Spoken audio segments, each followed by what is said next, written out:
Waktunya Kompas Bisnis, Saudara. Sudah 8 bulan bunga acuan Bank Indonesia atau BI Rate berada di posisi 4,75%. Tetapi yang menarik adalah bunga sekuritas rupiah Bank Indonesia alias SRBI. Di pasar uang domestik, imbal hasil instrumen SRBI terus naik dan dilelang 29 April tembus 6,2%.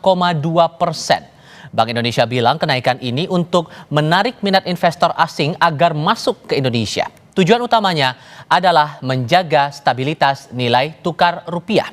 Dari awal tahun 2026, total dana masuk ke SRBI lebih dari 54 triliun rupiah. Ketika Kompas TV bertanya langsung kepada Bank Indonesia tentang benarkah bunga SRBI yang tinggi membuat bunga di perbankan sulit turun, Bank Sentral menjawab selalu ada dampak kontraksi atas kebijakan yang bersifat kontraksi.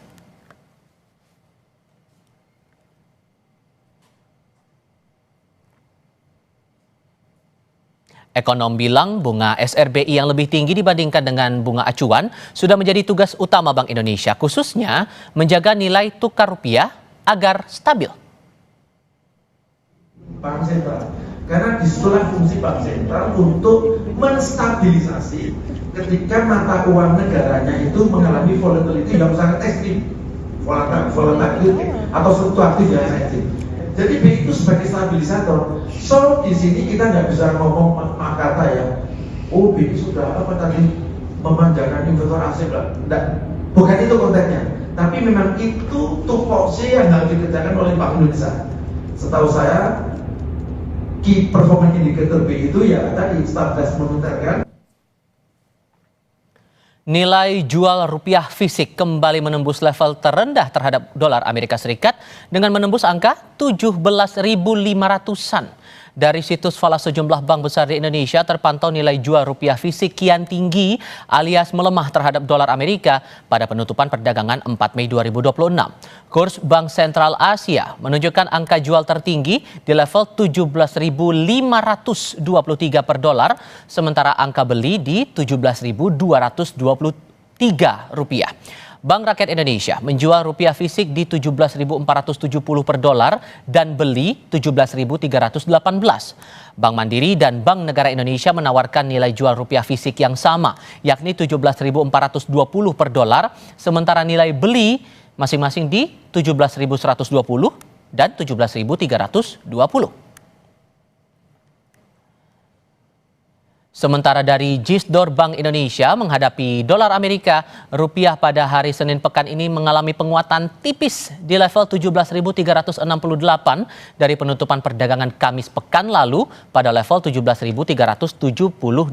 Namun, tren nilai tukar rupiah tetap melemah karena terpantau di awal pekan lalu, Senin 27 April, rupiah masih di level 17.227 per dolar. Kembali tertekan pada 28 April ke angka 17.245 dan ditutup loyo pada 29 April di level 17.324. Kita ke pasar spot sekarang. Rupiah terhadap dolar Amerika Serikat di penutupan perdagangan selama sepekan terakhir tidak menunjukkan penguatan sehari pun. Senin awal pekan lalu, rupiah masih di level 17.211. Melemah keesokan harinya di 17.243, tertekan lagi pada 29 April di level 17.326 dan ditutup loyo di akhir perdagangan April pada level 17.346. Memasuki awal Mei, kinerja rupiah juga masih lemah di angka 17.379 per dolar Amerika.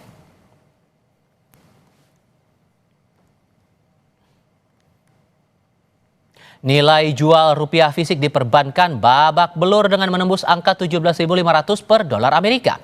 Apa faktor domestik dan global yang jadi penyebab dan apa risiko real yang harus dihadapi masyarakat saat rupiah terus-menerus menembus level terlemah sepanjang sejarah? Saya akan diskusikan ini bersama ekonom Universitas Paramadina Wijayanto Samirin. Pak Wija, selamat pagi dengan Tifal di sini, Pak. Pagi Mas Tifal. Terima kasih sudah bergabung bersama kami. Cadangan devisa kita udah kepake, SRBI levelnya juga udah naik. Tapi kok kalau dilihat-lihat rupiah kita masih tetap lemah. Ada apa nih, Pak? Ya, memang kalau kita lihat rupiah melemah itu sudah tren yang terjadi sejak beberapa tahun yang lalu ya. Ini menggambarkan daya saing, produktivitas ekonomi kita yang terus melemah. Jadi BI melakukan berbagai upaya intervensi ketika real sektor fundamental ekonomi tidak diperbaiki, ya itu tidak akan bisa membantu. BI itu hanya bisa smoothing, memperhalus volatility, tapi tidak bisa secara decisive menentukan nilai tukar rupiah. Kalau kita melihat apa yang dilakukan oleh BI sudah optimal. Nah, sekarang PR terbesarnya ada di pemerintah. Bagaimana kebijakan fiskal, bagaimana kebijakan sektoral itu bisa meyakinkan para investor, bisa membawa ekonomi kita menjadi lebih produktif, lebih efisien, lebih berdaya saing. Itu tantangan saat ini, Mas. Kalau BI melakukan intervensi kemudian menggunakan cadangan devisa yang semakin lama semakin tergerus, dalam 4 bulan ini sudah turun 10 miliar US dollar, maka ini justru akan membuat investor khawatir. Jadi saya melihat ruang manuver BI ini sangat terbatas. Jadi sudah saatnya kebijakan fiskal pemerintah itu diperbaiki secara sangat serius. Oke. Kemudian yang juga mau saya konfirmasi, ini kan pernyataan dari Bank Indonesia juga yang menyebut nilai tukar rupiah kita di bawah nilai fundamental alias undervalued. Coba bantu kami untuk paham konteks undervalue ini dan kalau dikaitkan dengan kondisi sekarang, Pak, tepatkah undervalue? Ya, memang penentuan undervalued atau overvalued oleh BI, oleh para akademisi itu menggunakan rumus basic. Kalau kita menggunakan rumus basic, apakah kita menggunakan interest Pareto atau FER, itu memang rupiah undervalued. Tetapi kan itu rumus yang sangat sederhana dan belum memasukkan faktor-faktor yang teramat penting seperti faktor psikologis, faktor sentimen, faktor progres, perkembangan dinamika global, kemudian kebijakan-kebijakan pemerintah yang blunder. Jadi ada begitu banyak faktor penting yang belum masuk dalam perhitungan sederhana itu.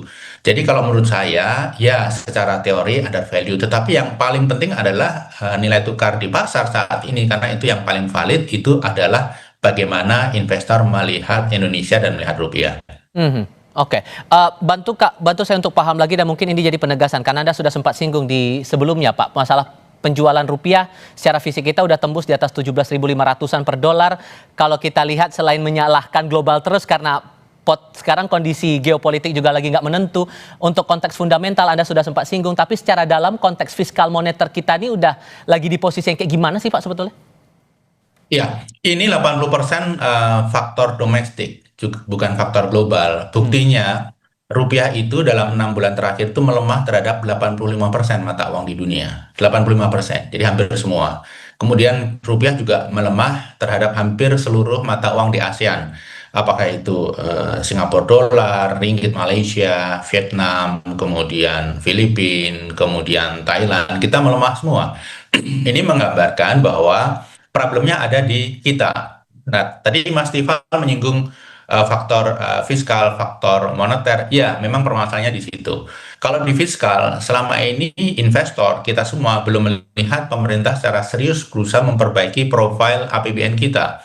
Jadi kita semua, termasuk para investor, itu khawatir defisitnya akan tembus 3%, bahkan 3,5%, mungkin tembus. Dan yang menjadi permasalahan adalah untuk menutup itu kan nanti perlu menerbitkan surat utang. Kita semua melihat demand, appetite investor untuk membeli surat utang itu makin turun. Dulu bid cover rasionya 4,4%, artinya setiap penerbitan satu peminatnya 4,4, kemudian turun menjadi 1,4, sekarang terakhir tinggal 1,1. Artinya ini situasi yang perlu didalami. Jadi itu fiskal. Kalau moneter, Mas Tifal, memang secara struktural neraca pembayaran kita itu rada bermasalah. Jadi tahun lalu mengalami defisit, ada outflow, artinya tahun ini kemungkinan juga akan mengalami defisit karena beberapa faktor, Mas Tifal. Yang pertama, banyak uang keluar untuk membayar dividen dan bunga. Kemudian yang kedua juga investasi portfolio itu mengalami outflow. Jadi yang keluar dari pasar modal, pasar obligasi, bahkan SBN itu cukup deras. Ini semua terjadi sejak kira-kira kuartal ke-3 tahun lalu dan berlanjut hingga sekarang. Bahkan kalau kita lihat pasar modal kita, tahun ini saja outflow-nya kan net sell asing 49 triliun. Itu angka yang luar biasa besar. Belum lagi FDI itu juga mengalami penurunan, Mas. tahun lalu, dan tahun ini kalau kita lihat tanda-tandanya akan mengalami penurunan. Dan kita menggunakan data FDI BI ya, bukan data FDI-nya BKPN. Ya. Karena BI itu memantau FDI dari memantau uang yang keluar masuk. Menurut saya angkanya lebih akurat. Oke.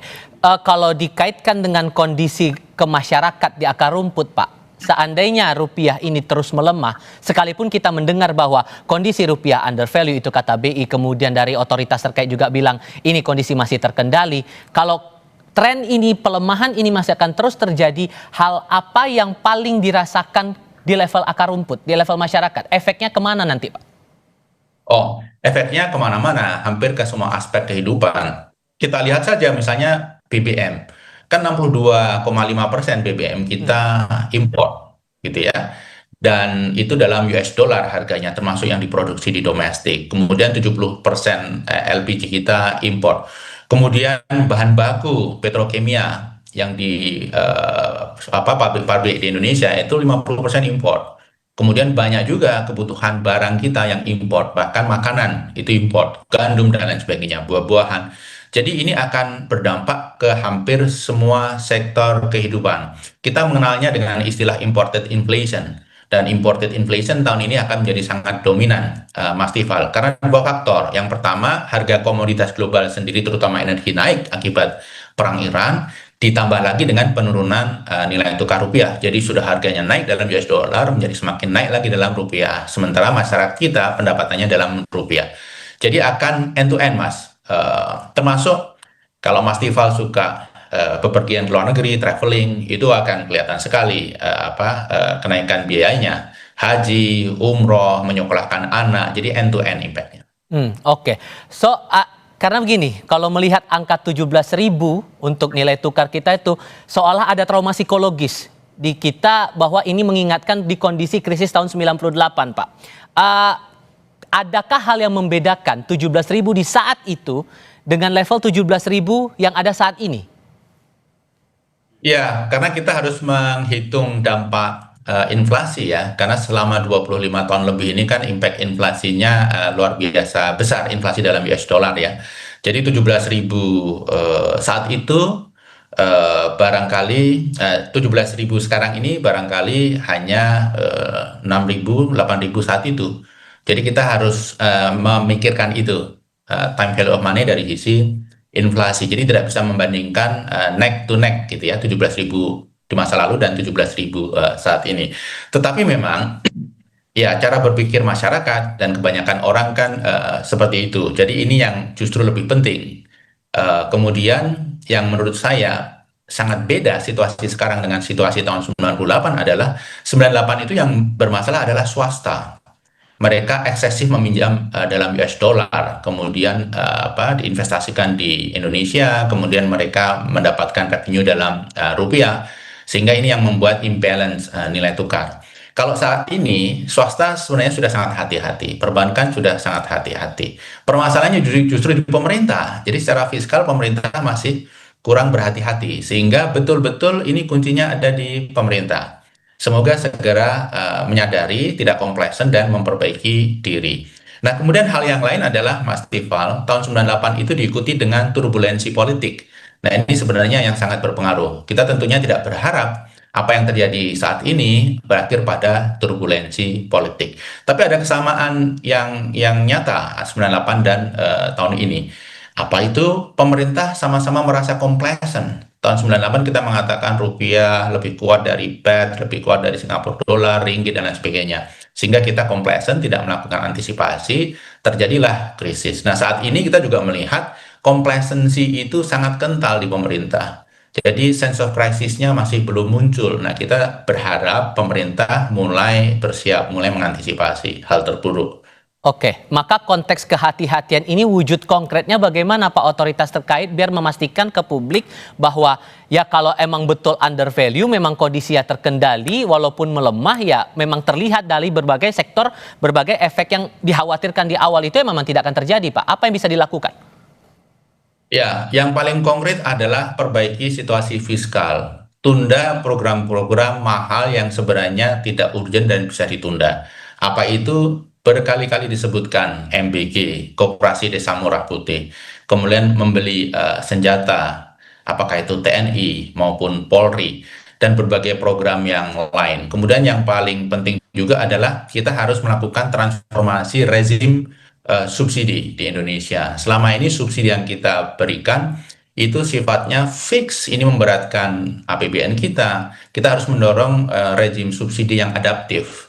Jadi bayangkan Mas Tifal, LPG itu sejak tahun 2007 tidak pernah naik harganya, LPG subsidi. Kemudian BBM, biosolar 6.800. Tetapi kalau kita menggunakan ukuran harga internasional itu sudah 25.000. Jadi begitu banyak subsidi yang ditanggung oleh APBN, ini justru membuat dunia luar investor khawatir dengan sustainability APBN kita. Jadi subsidi adaptif itu ya barang-barang yang disubsidi itu lebih murah daripada yang tidak disubsidi, tapi mereka naik turun juga sesuai dengan situasi di lapangan. Paling tidak mengikuti inflasi sehingga ini tidak terlalu memberatkan APBN kita.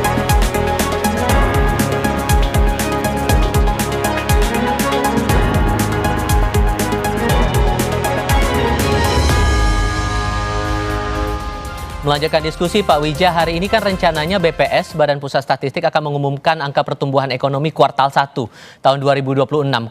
Pemerintah udah optimis angkanya di atas 5%, bahkan Menko Perekonomian bilang angkanya lebih besar atau sama dengan 5%. Anda pribadi merasa kita ngejar nggak tuh angka sana? Ya, saya melihat memang target di atas 5% itu akan terwujud, bahkan bisa 5,3, 5,4%. Tetapi faktor yang menyebabkan adalah faktor seasonal saja, karena Nataru, kemudian Imlek, kemudian Lebaran itu terjadi pada kuartal yang sama.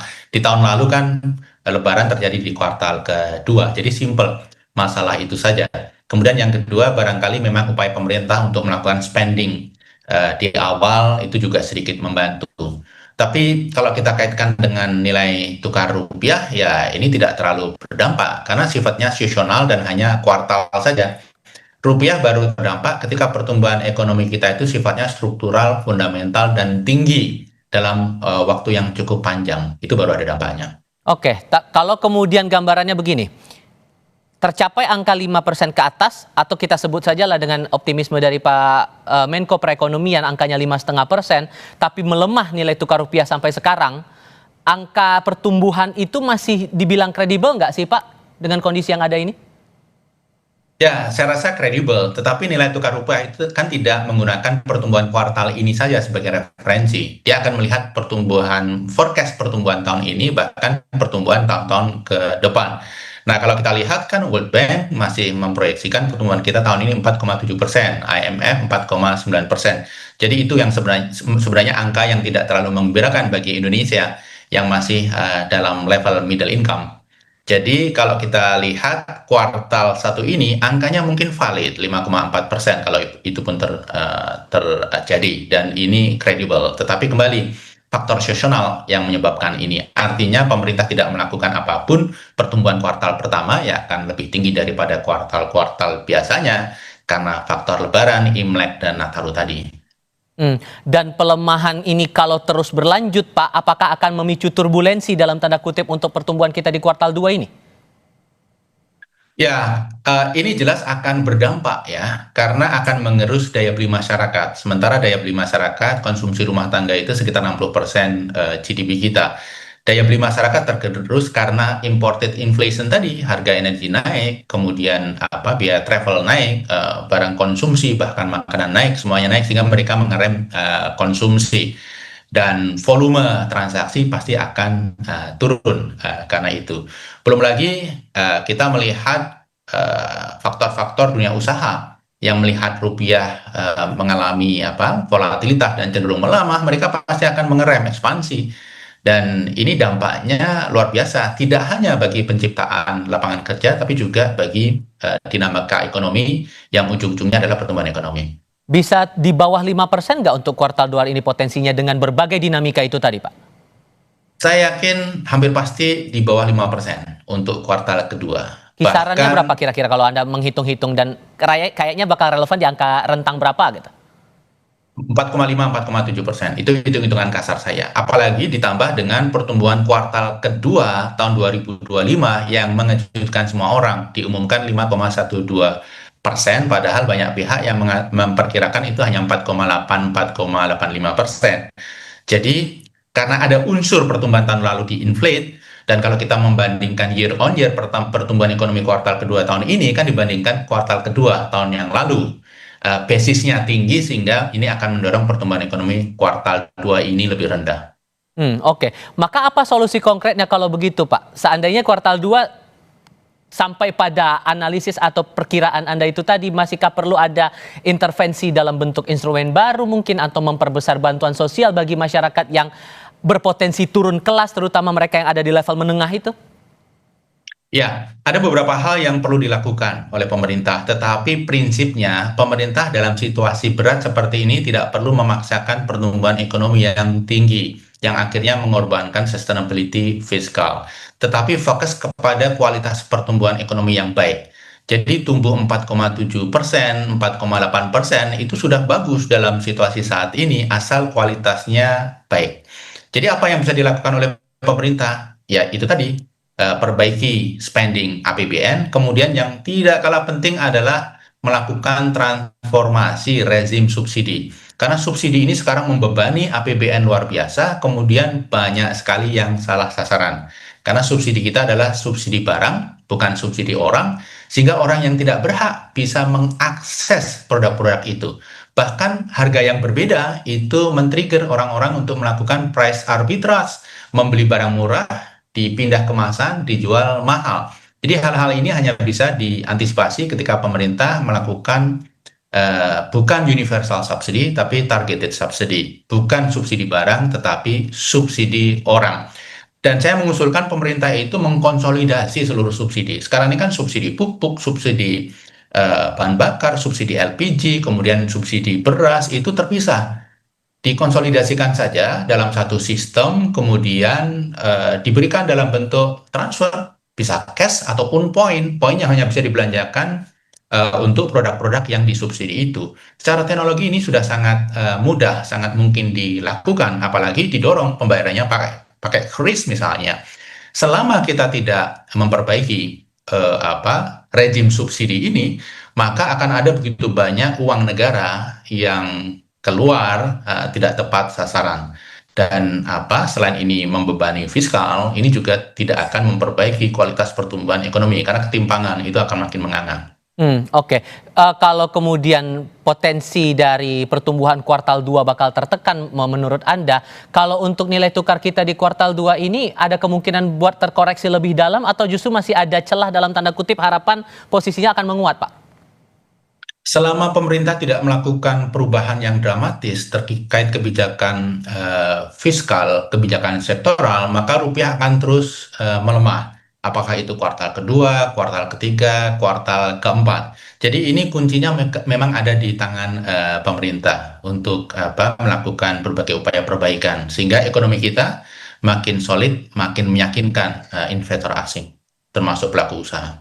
Oke. Tapi di sisi lain kita juga melihat begini, ada beberapa lembaga pemeringkat asing yang menurunkan outlook utang Indonesia. Moody's, Fitch juga menurunkan outlook bank-bank besar di Indonesia. Ini juga akan menekan nilai tukar juga, penilaian negatif dari sejumlah lembaga pemeringkat ini, Pak? Oh, sangat, sangat.